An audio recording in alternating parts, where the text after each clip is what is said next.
On April 4th, 2021, on a very seasonably warm day, we took off from Fort Robertson National Park for Toadstool Geologic Park, which is in the Oglala National Grasslands in the far northwestern Panhandle region of Nebraska.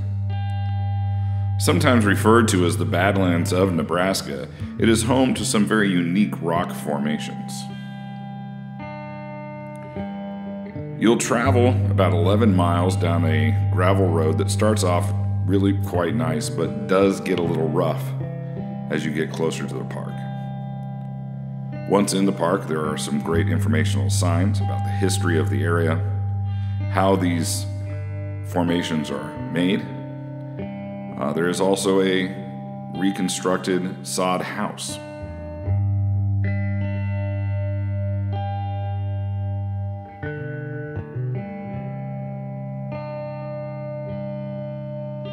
We packed a lunch and ate at one of the few campsites, primitive campsites that are available. There are pit toilets, but there is no water available at the trailhead.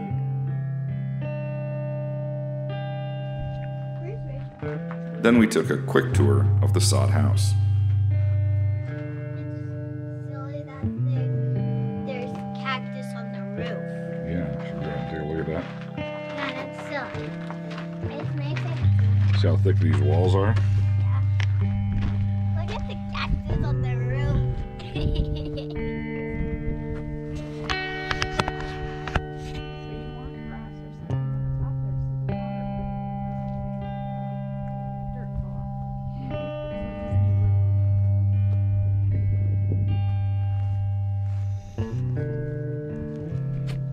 Alright, let's go see some toadstools,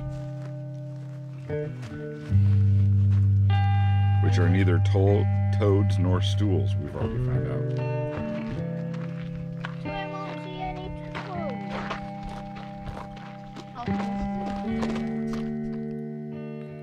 The path is a loop just under a mile. It starts out very unassuming and fairly level.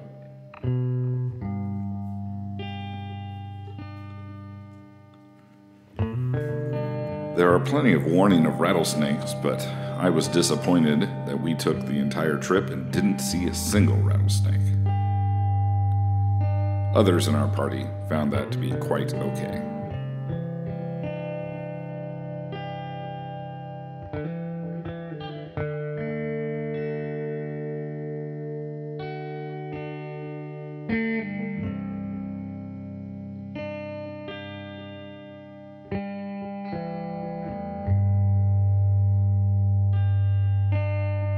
There is another trail that forks off from the loop trail.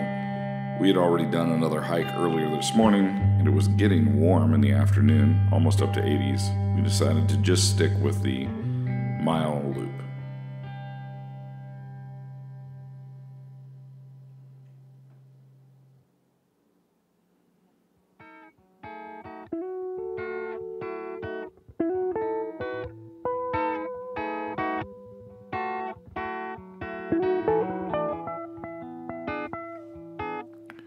The trail is marked with round posts and also with numbered attraction indicators.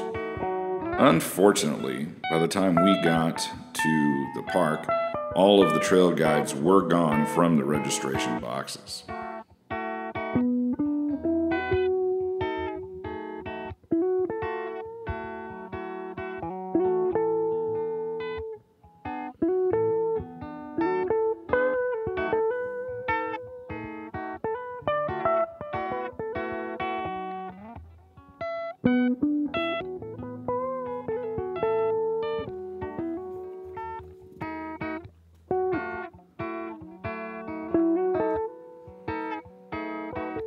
The informational signs at the trailhead tell of how these shapes are made.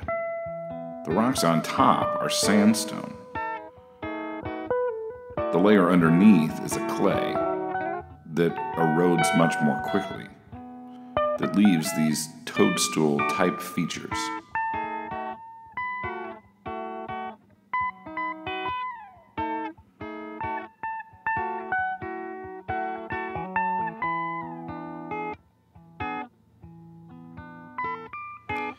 The trail is not real defined, and there are no signs saying to keep off of these geological formations, so exploring is very tempting.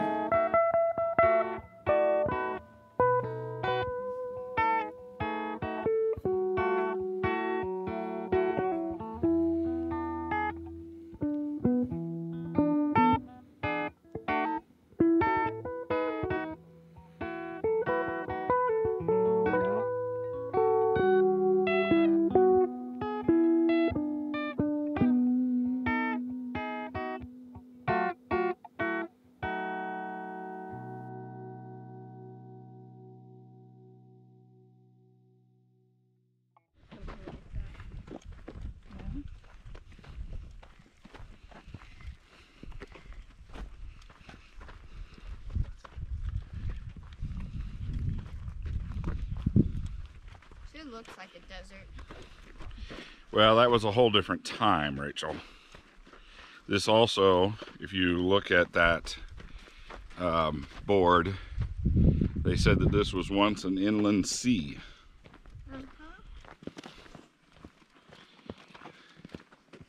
That was before Ice Age. Well, that was before the Rocky Mountains and the Black Hills uplift pushed up and the sea drained.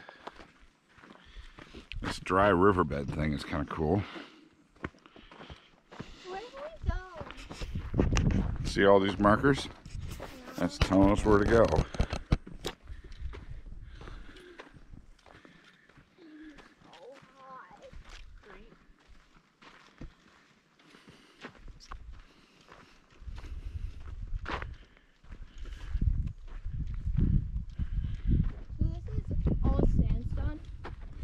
The stuff that's on top is sandstone, and the stuff below is like a clay.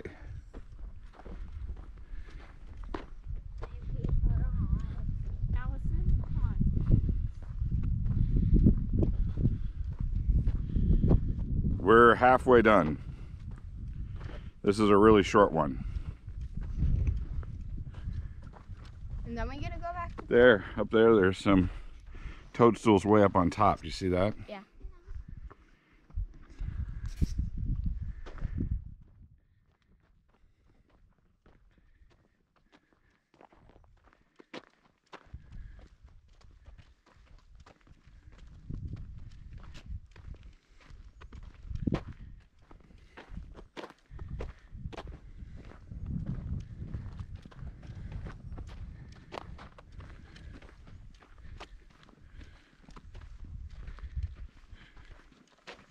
Imagine if like one of it didn't have any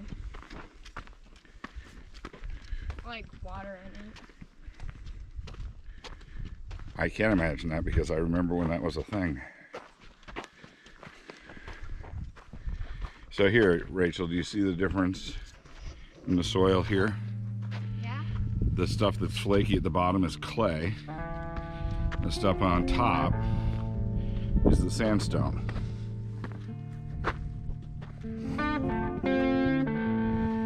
There's a bird. See him jumping up there?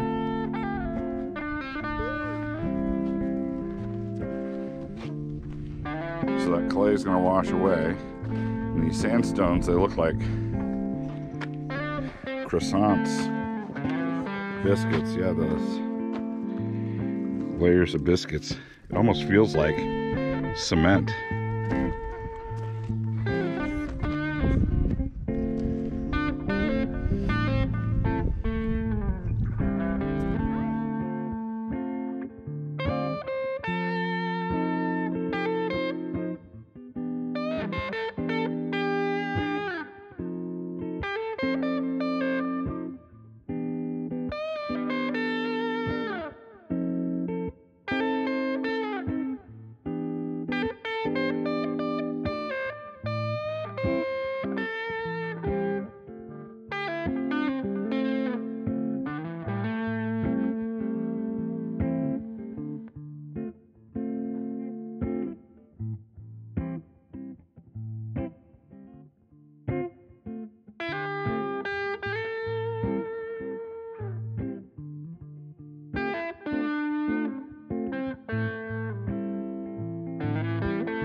About halfway through the hike, the trail becomes more narrow and steep, and it's a little confusing of which way to go. We actually caught up with another couple that was trying to figure out how to get to the next signpost.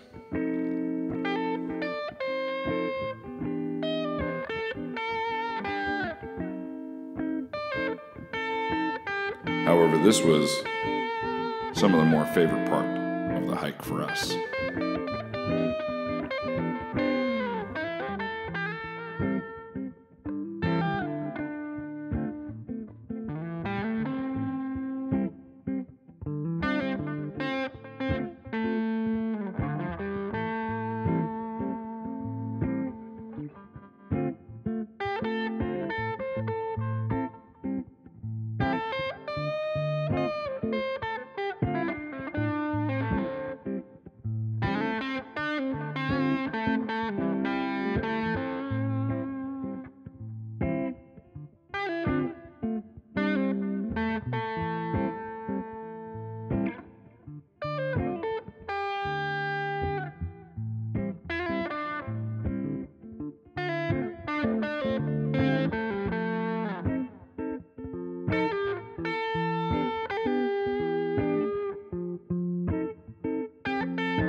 Naturally, right as the hike was getting its most interesting, with some nice exposure to a steep drop-off, it was about the time that the GoPro battery started to run down.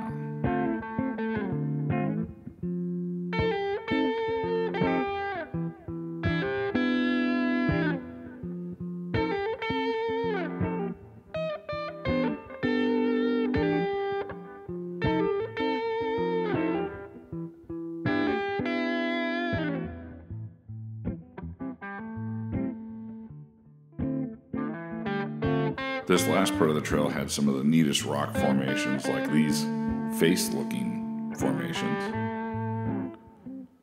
as well as these that looked almost carved. Once again, the trail got kind of steep in this dry clay.